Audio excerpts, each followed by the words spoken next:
د حضرت حسین رضی الله تعالی عنہ د فضیلت لپاره نواسه رسول نسبت ده هم کافی ده.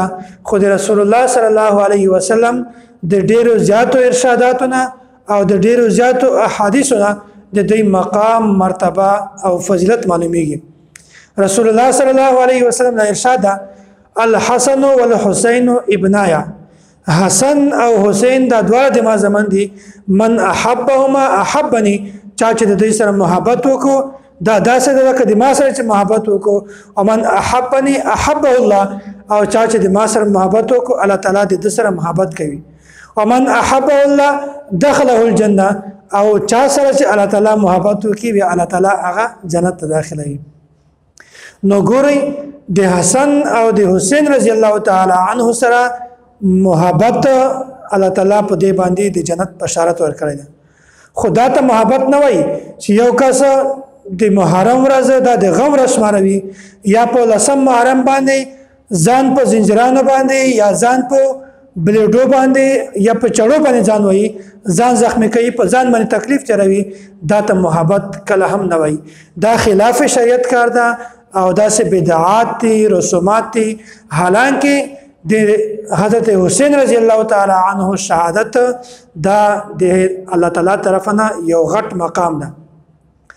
او غم مناول سوق مناول دا کچیرته د شهادت وجوي بیا با رسول الله صلی الله علیه وسلم او صحابه کرام کله هم د شهادت تمنا نه کوله. او داسې حضرت ابو سعید خدری رضی الله تعالی عنہ دا روایت تا وای رسول الله صلی الله علیه وسلم فرمایلی دي الحسن والحسین سیدا شباب اهل الجنه. کوم چې جنتیان دي ځوانان جنتیان دي حسن او حسین دا بدی په جنت کې سرداران دي. څومره الله تعالی مقام او مرتبه د دوه تور کړی دا. او داسې حضرت ابو هريره رضی الله تعالی عنه دا روایت تا خرج علينا رسول الله صلى الله عليه وسلم ومعه حسن وحسين وهذا على عاتقه وهذا على عاتقه وهو يلسم هذا مرة ويلسم هذا مرة. رسول الله صلى الله عليه وسلم په وګه باندې با حسن او حسین یو په یو وګه باندې ناستو او بل په بل وګه باندې ناستو. یا رسول الله صلی الله علیه وسلم څه کول ويلسم هذا مرة، کله یو خلاو او کله بل خلاو. کله رسول الله صلی الله علیه وسلم یو خلاو کله بل خلاو، کله به دی ونه چپا اخیستا کله به بلنا چپا اخیستلا. دا الله تعالی حسن او حسین ته اعزاز ورکړی. څومره زیات مقام او مرتبه دی دا چې د دواړو جهانو سردار د دواړو په وګه باندې کېنوي. نو الله تعالی د دواړو ته ډیر زیات مقام او مرتبه ورکړی دا.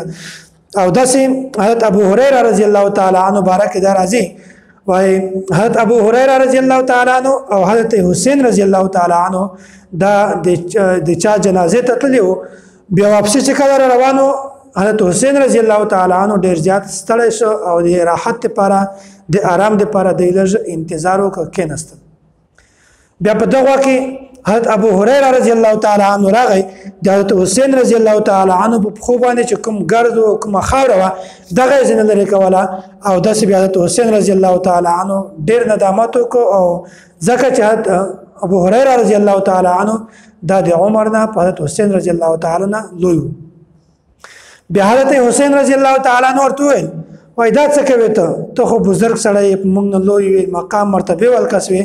حضرت ابو هريره رضی الله تعالی عنه ورته فرمایل وای ته ما خپل کار ته پرېدا ما ممنه کوا ځکه چې ماته د تا کوم فضیلت معلوم ده کچیرته عام انسان ته د تا فضیلت مقام مرتبه معلومه شي هغه به ته همیشه په خپل وګو باندې کېنوي.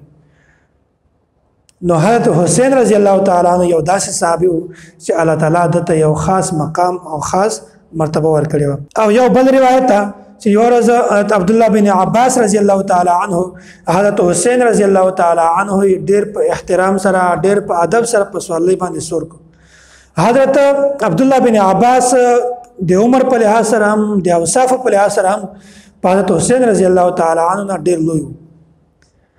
کله چې راوی د احترام ادب ولدیا بیا د عبد الله بن عباس رضی الله تعالی عنہ ته تاسو کو چې دا کس څوک ته چې تا دومره ادب او په احترام سره په سوالۍ باندې سور دا ورته چې د حضرت حسین رضی الله تعالی عنہ دا او الله تعالی په ما باندې ډیر زیات احسان کړی دا چې ما د په احترام سره او په ادب سره په سوارلۍ باندې سور. نو دا حضرت حسین رضی الله تعالی عنہ ته الله تعالی ډیر زیات مقام مرتبه دا الله تعالی ورکړی دا. نو حضرت حسین رضی الله تعالی عنہ دا د رسول الله صلی الله علیه وسلم مسیو او کوم کس چې د حضرت حسین رضی الله تعالی عنہ سره محبت وکي دا داسې دا لکه رسول الله صلی الله علیه وسلم سره چې محبت وکي او څوک چې د رسول الله سره محبت وکي او د هغه کسر الله تعالی محبت کوي او کوم کسر چې الله تعالی محبت وکي الله تعالی یو کس ته جنت ورکوي.